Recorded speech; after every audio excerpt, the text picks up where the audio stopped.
please? I think Marco and Leticia, and the recording is starting. Wonderful. And Dr. Maya, can you mute for now during the talk? Welcome, Anna. Welcome, welcome. All right. Well, today's theme is well-being and healing. Those who came early got a sound wash with my drum on up and down their whole bodies. So I invite all of you when you can come in person next Sunday or the Sunday after. I think I have 2 Sundays left. 3 Sundays? 3 Sundays left. I don't have my calendar in front of me. Anyway, come on down so that you too can get a free drum wash. So at the center here by the candles that we just lit, in honor of the world's religions, we have a beautiful vase of water and some flowers from the garden outside the sanctuary. You guys can see that on the sanctuary cam. And there's a basket of paper and pens, and I would like, maybe somebody can grab that and just pass it around. You're all gonna need, and those of you on Zoom, you're gonna need a piece of paper and a pen. The paper here is dissolvable paper, and we're gonna dissolve what we write in the vase and then offer it after the service to the garden. Totally non-polluting. Those of you at home, you can do whatever feels right with your piece of paper. The goal would be to let it go. You know, shred it, bury it, burn it, put it out in the garden for slow release with the water. But you do want to write something down today. Not me, I'm good. All right, some of you may be familiar with Michael Beckwith. Yes. Yeah, of Agape in LA. And Robbie, if you haven't discovered him yet, he's a New Thought leader, a minister that leads a very big church called Agape, which means love, right? Isn't Agape love? Yeah, so he has what he calls 4 stages of spiritual development. And I wanted to share these with you because as I was reading Myrtle Fillmore's Healing Letters, I have our picture of Myrtle Fillmore in the sanctuary with us today. I'll show you guys on Zoom. This isn't a great picture of her. There's much prettier pictures of Myrtle Fillmore than this one, but you know, she's the one really who started Unity as she healed herself of lifelong illness. Those ways of thinking and talking to her body that eventually healed her are what started Unity. And Charles learned from her how to do it. And then the two of them as couples would share with their family and neighbors, and they'd have living room meetings teaching people how to think this way. And the principles of Unity developed and, you know, became a whole big thing that exists today. They just had a big conference last week at the headquarters in Missouri. And it's a worldwide ministry, but it all started with Myrtle Fillmore. When I visited, a few years ago, I visited the headquarters in Missouri, which is a beautiful kind of Spanish style, designed by their son, who was an architect. And it's a Spanish style building in the middle of Missouri, farmland. You know, it's outside of Kansas City. It's a farm. They were the first about 100 years ago to have an organic restaurant in downtown Kansas City. Wow. And their original temple that they created it's still being used, and it's big in downtown Kansas City. But where their campuses, where their ministry of recordings and printed books and audio tapes and radio programs, all of that, and the ministry, I think Dr. Maya actually went to ministerial seminary there on campus. You know, it's a big complex. It's a big campus with beautiful fountains. It's really pretty. And the archives are what was the offices for Charles and Myrtle Fillmore, the couple that founded Unity. Myrtle's is on one side as you're facing, you know, as you go into the archives. In front of you is where the administrative secretary was located, and then she had a door into Myrtle's, like there's like a secretary door and then a main door on the same wall. So there's a door attaching her to Myrtle's. Beautiful, still in its pretty original state. And then on the right-hand side of the secretary is Charles's office, which is very in this Spanish style, very masculine. You know, custom furniture. The lighting's completely different. The colors and wallpapers completely different. The decorations, very masculine looking. And hers is very lighter feeling. And her desk is there where her ministry was writing letters. And she had people that would eventually take dictation because you couldn't handwrite all those letters. And she would have people come in, take dictation, several different people, and then they would actually type up the letters and send them out. So her books, many of her books, are collections that other people edited of her letters to people. So a really good one for inspiration is Myrtle Fillmore's Healing Letters. And you can get that for free on the web. I don't think you have to buy it. So I was looking through it and looking at the language used, and we're familiar, like today, the daily word that Gloria shared, power. I look within and discover my power. And there's unity, there's a lot of talk about we are an expression of the divine. We're a wave in the ocean, or we're a drop of the divine water, or we're a spark of the divine fire. I love that, right? And we use I am statements, affirmative statements, to remind us of that, right? Let's see if I see any I am statements in here, like I am powerful, or I am, where are the I am statements? Usually they used to always be. I release worries and carefree. Somebody give me an I am statement off the top. I am a friend to all, right? Amen.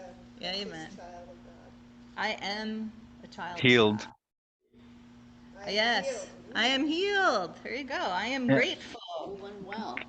I am whole and well. Those are all good. That's great. So you get the idea. You're declaring and invoking. Marco, I see your hand up. Yeah, I want to share with you. I think I've shared with a few of you already, but it's not only Myrtle Fillmore who can heal herself and cure. I've been with Unity Montreal for 1 year now, and I had a lifelong disease that I was carrying, and it just miraculously went away. For I don't know how, but it just. So I want to thank all of you because it's because of you that I'm healed. Wow. Yeah. Christ within, which does the work. Yes, as Anna is saying, if you were here, it's not I, it's the Christ in that does the work. And you know how you of becoming aware of all that you already are, that just is kind of covered up like a mud ball. But so this is why I kind of went back to Michael Beckwith's 4 stages. So let me just remind you of these 4 stages. And these aren't levels, or I don't like the levels or stages because it implies that the last one is the top one and the rest are lesser than, right? And like you must be evolving through those stages or through the levels, and if you're not at that level, like there's something wrong with you. I don't see these like that. I see them as kind of like water is ice, it's liquid, it's different forms. It's ice, it's liquid, it's steam, it's water droplets. This is kind of the same thing. These are forms of consciousness, and I think that in any one day we move it through these different forms. So one form is where we react as opposed to respond, right? That, and Michael Beckwith calls that to me. Life is happening to me. I'm a victim of it. I don't have any control over it. I'm blaming the circumstance for how I'm feeling. I'm blaming the circumstance for how I'm responding. I might be fearful of that too, because if I'm not in control, I'm going to be afraid of what's happening outside of me because I don't know oh my God, how am I going to respond? Because outside is what's creating my internal environment. So that's the to me phase or stage or form. I'll think of it as a form. The to me form. I mean, I felt like that when I broke my foot, right? I felt like, and I was like, oh, I had to like consciously pull my reins back in and say, wait a second, hold on. What's the good that could come out of this? What's the learning experience? Yeah, I hurt. Yeah, I broke my foot. Yeah, this is royal pain and inconvenience, but let me choose to create a learning experience for myself out of it and learn from it. But my first reaction wasn't that. It was definitely form 1.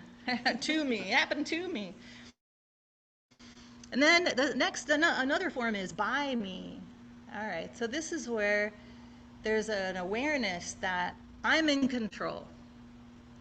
I take responsibility for how I feel. I take responsibility for how I respond. I start using spiritual tools like affirmations and meditation and do things to become more self-aware. I'm responding. I choose to respond. I choose not to react.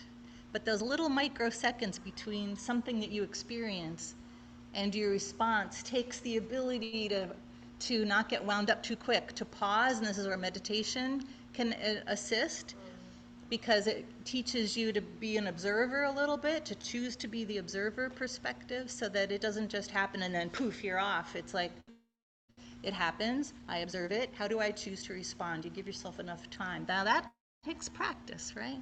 We've all worked on that. There's different ways, and I found meditation a great way to create that pause. I have a slogan or adage that goes, practice the pause. Ooh, I like that. I'm going to share that with everybody. And you probably couldn't hear Anna say she has a saying, practice the pause. I like that, practice the pause. So that's really handy when you're in this to me, it's happening to me, and you want it to be by me instead, or I have people, you probably heard people say for me, life is happening for me, which is kind of a nice way to think about it. Life's happening for me, so what am I doing with that? For me, it's for me. So phase one, or form one, to me, form two, by me. Form three is this language. I'm a channel of the one power. I'm an expression of the divine. There's the I am statement. There you go. A lot of these I am statements, a lot of these unity terms, it's where you are giving up control to the one power, to a higher power, to your higher self, God, Christ consciousness, however you want to think about it. It's where you have faith that the world is for you, right? And you act accordingly. The world is for me.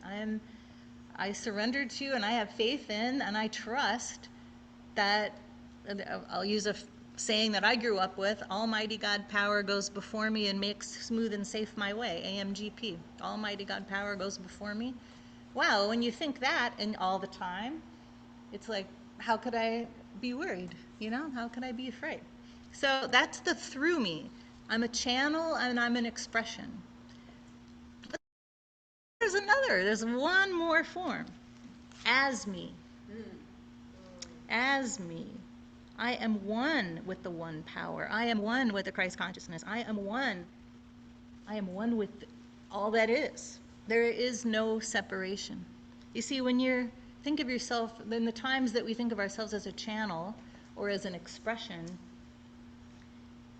even though the image I have is as a whole, the drop or the wave, well, the wave is a pretty good one, because you're a wave, but you're still attached to the big whole. But the idea of a drop or a spark implies I'm separate in the image, you know. Anna. When we dedicate our offerings, divine love, I've heard through me, and I've also heard as me. Divine love as me is the one I sort of Yeah. try to choose consciously. Yeah, as me, divine love as me, divine love through me. These are just words.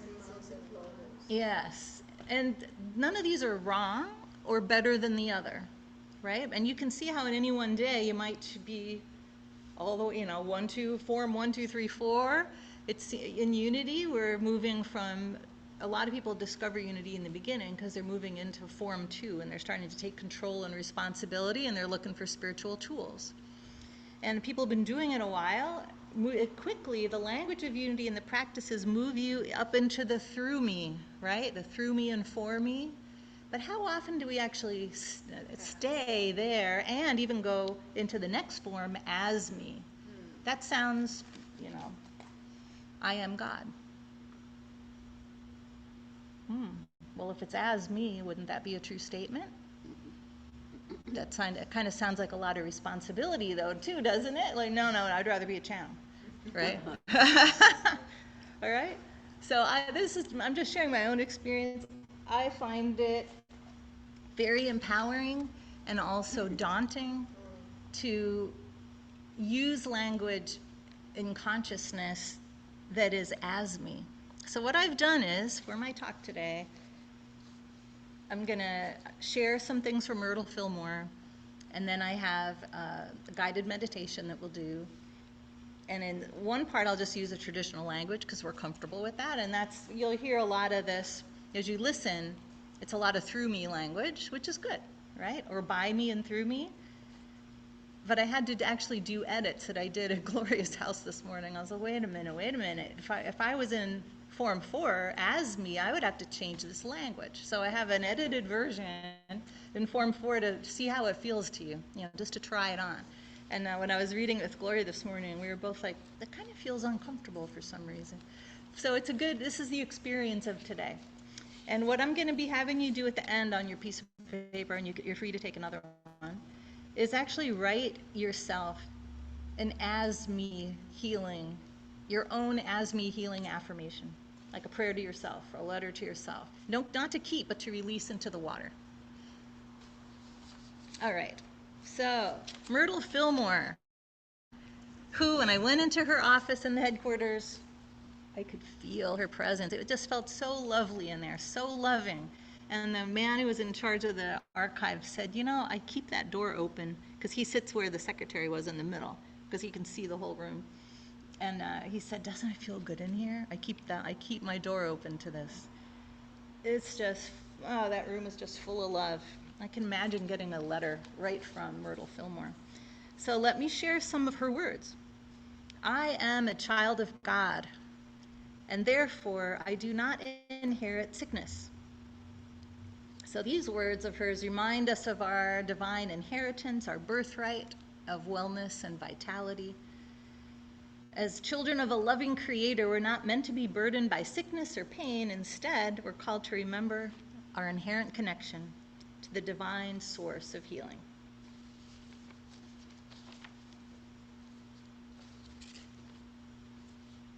Another thing that she said, love is the greatest healing power I know.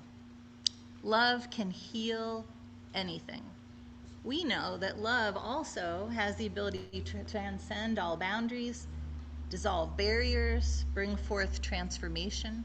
And I've talked in my talks this month in June and now in July about this loving substance that's the water in which we swim. And it's not romantic love, it's love for creation, love for compassion, love for well-being. So she was an emissary and a master at kind of wielding love, wielding the power of love. And as we open our hearts to the power of love, we invite healing into our lives and the lives of those around us. Some more words from Myrtle. She said, hold thoughts of health, success, and prosperity, and these conditions must manifest in your body. Right? So holding thoughts of health, success, and prosperity, these conditions must manifest in your body. We know that by cultivating a positive mental environment, we create a fertile ground for our health to unfold. And things like the daily word that Gloria read, today's word. I grew up with this in my house from the time I can remember. It was always floating around the house, kitchen or the bathroom, right? And we had the little version, And I remember, and it has changed over the years, the way that they approach it and the models, but I grew up with this. I thought everybody had this, right? But what a great way to it just sort of soaks in, to your way of being. But you can seek those things out. So those are some words for our inspiration from Myrtle Fillmore. So now let me try on for size.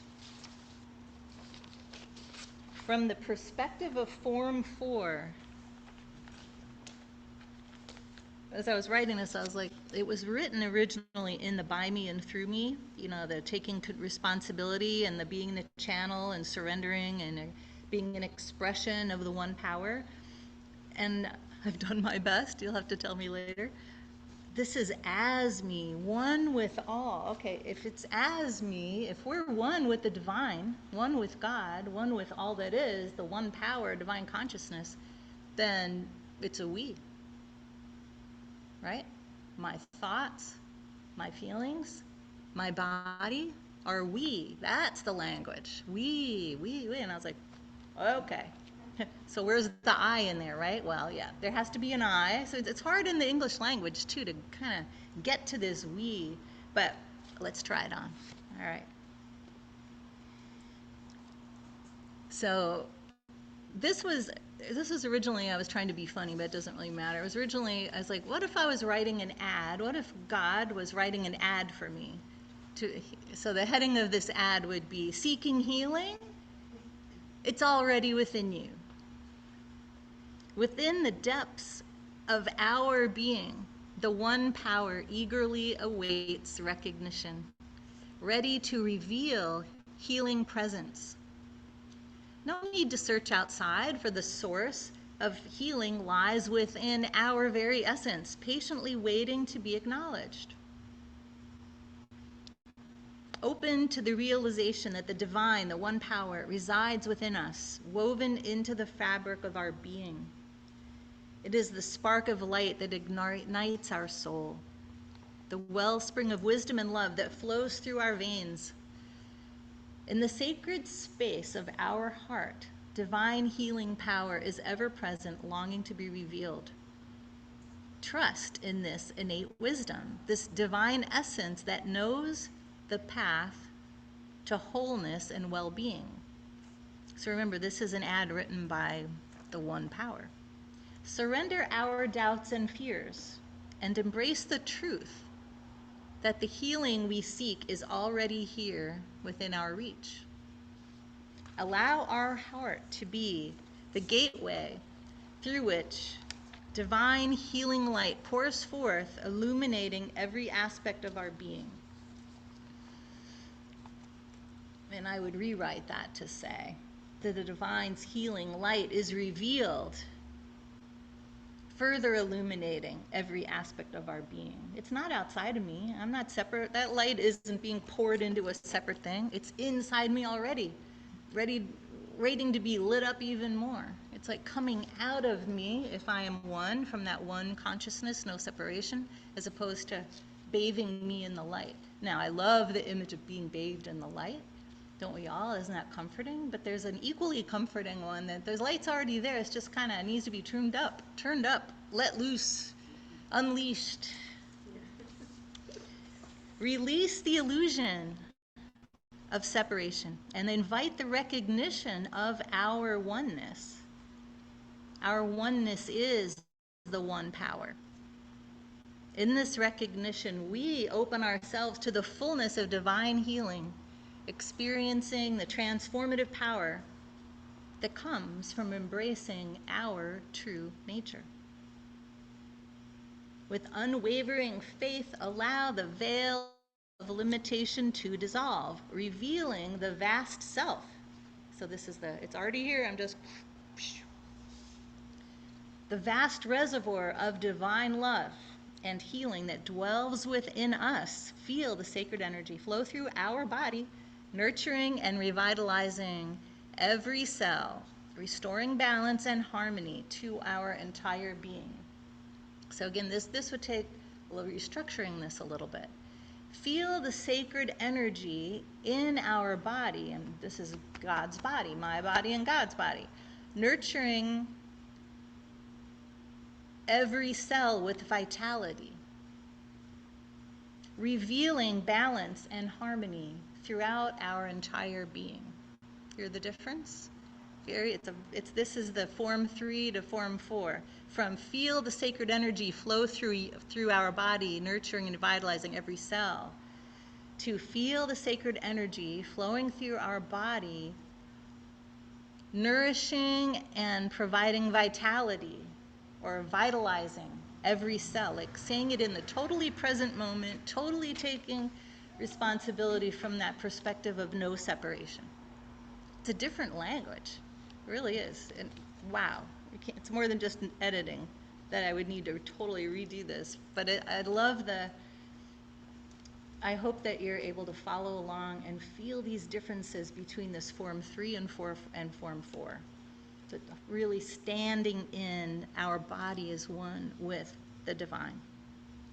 This is an invitation to embark on a journey of self-discovery, to rediscover the inherent divinity that already resides within. Embrace the power of our inner wisdom, our innate connection, our non-separation, and watch as healing unfolds effortlessly.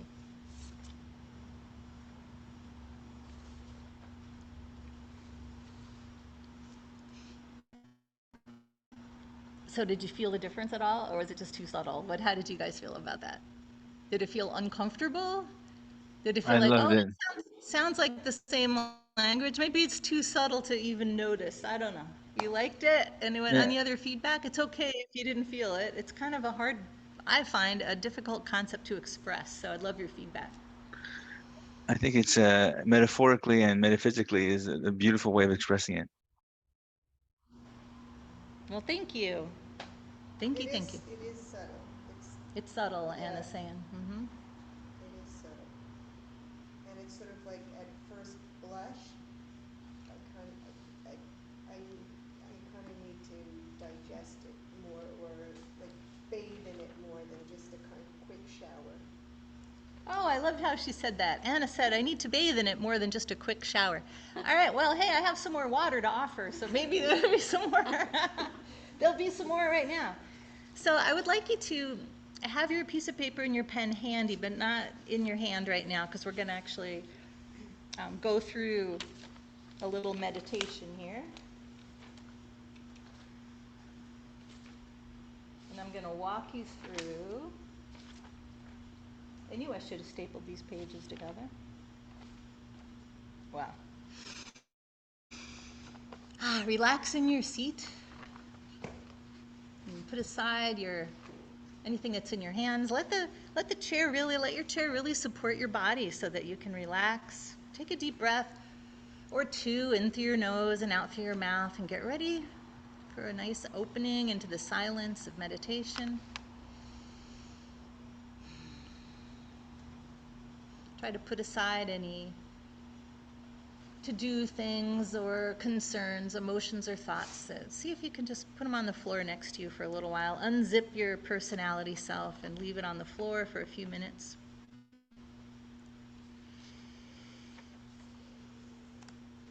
And as you bring your attention to your physical heart, which is where I like to start a meditation,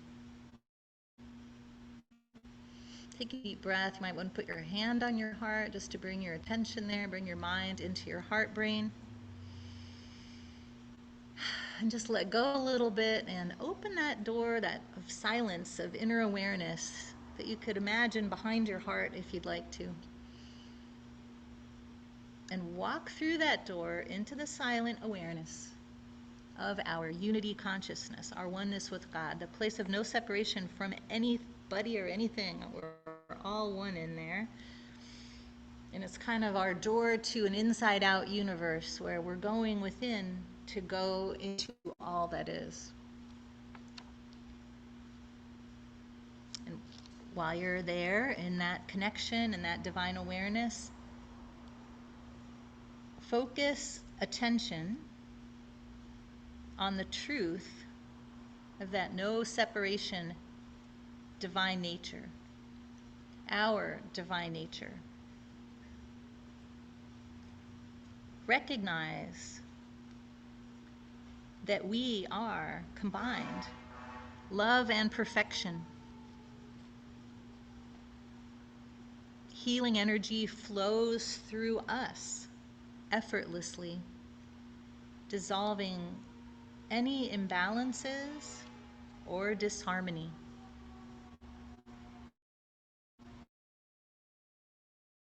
In this moment of silence and stillness, connect with the divine healing presence. That is you. That is us.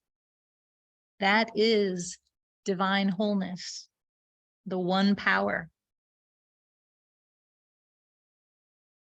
Open to unconditional love and healing energy. Allow the light of our healing power to reveal itself in every cell of our body, restoring us to optimal health and well-being.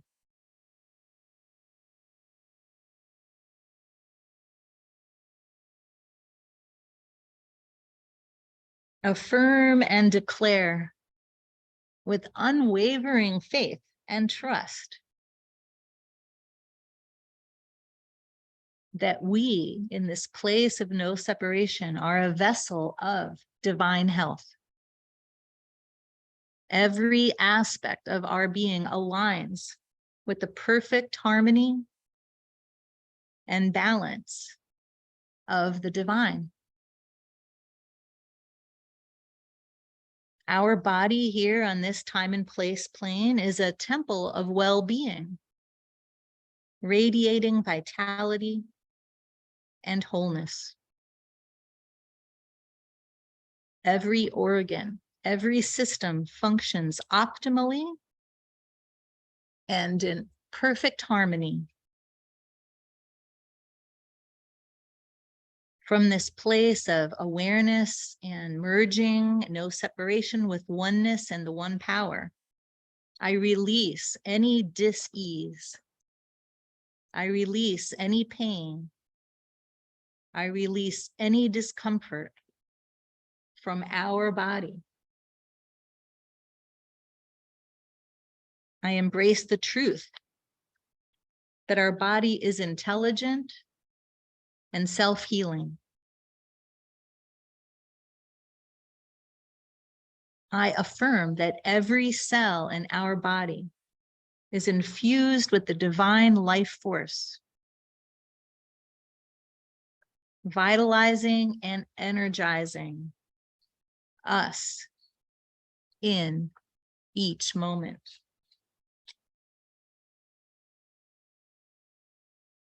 And for this awareness,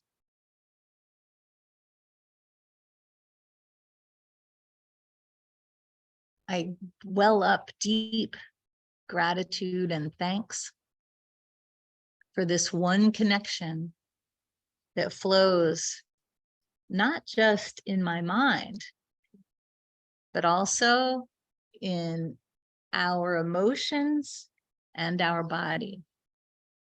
So as I am one with God, there's no separation in my mind, my heart, my body, or my soul. I give thanks for this awareness that I can tune into at any time more and more in my daily life, where I am my little me walking around separate, so that I can tune into this awareness much, much more often and live from it. And for this, I give deep thanks and say, and so it is. And when you're ready, bring all of this awareness back into this plane as you can, as you wiggle your fingers and toes and open your eyes. I hope that was a little more bathwater for veiling, for being in form 4 and form 3.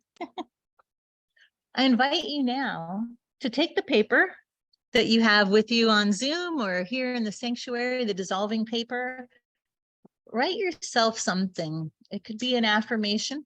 It could be just some thoughts, a mini Myrtle Fillmore healing letter to yourself. Maybe just a couple sentences. Write yourself a healing letter. And if you can, try to use the language of form 4, the place of no separation, the we, the our.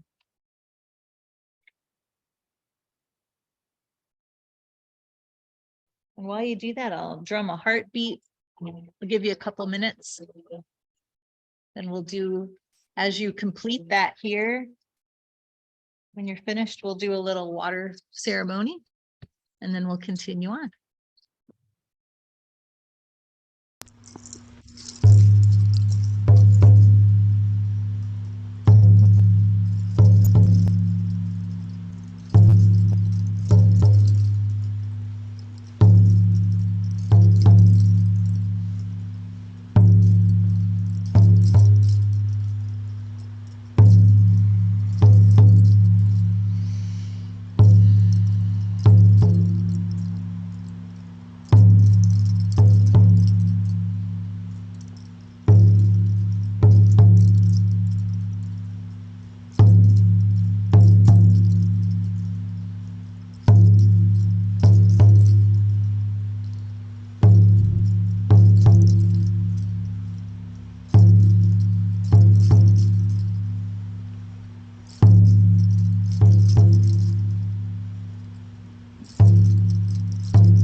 All right.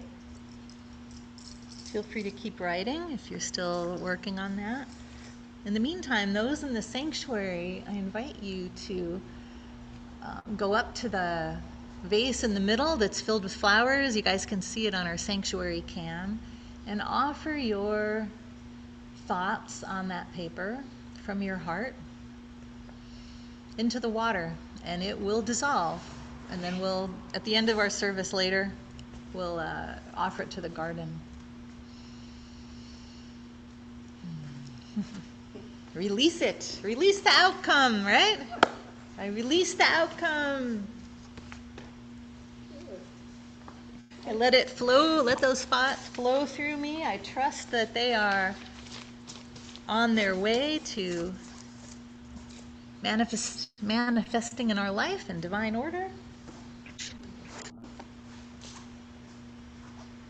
Because, as Gloria said from today's daily word, I look within and discover my power.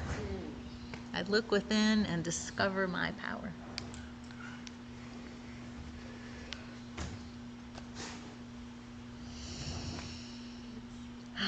Thank you for that. Thank you. Thank you for playing along and stretching, thinking in a little bit different direction, maybe a little deeper. I hope you got some insights from that experience and through the meditation. So thank you. Thank you. You're welcome. I see the paper's already dissolving. You can see the water looks a little cloudy in the sanctuary. And before I close, I just want to say I'm sitting here, as you can see on the sanctuary cam. I'm like perfectly aligned with the painting of Jesus. And since I'm the minister in residence, every morning I drum the whole upstairs, the whole sanctuary, and I stand in front of that. I've done that since I very first came here last fall. And I just love standing there and taking it in, because that painting, it's a little dark and far away to see for you guys, but when you stand about 8 feet, 10 feet in front of it, the light on that painting on Jesus's face comes from where you're standing. And it's very, it's like just a cool place. So I want to share that with you. As you leave today, if you're in the sanctuary, you might want to stand about 10 feet from it and just pause for a moment and just feel that painting. I don't think it has anything necessarily to do with the image, the exact image that's there, although it's a beautiful painting. He's very welcoming and he's stepping forward. See if you sense, it's a secret spot there. And I notice other people are finding that it feels good there. Feels good in that spot. So check it out. Thank you for playing along with me today. And I'm turning it over to Dr. Maya to pick up our program.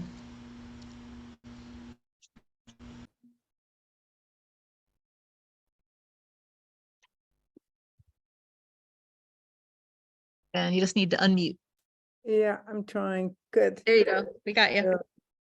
And I'm going to stop the recording.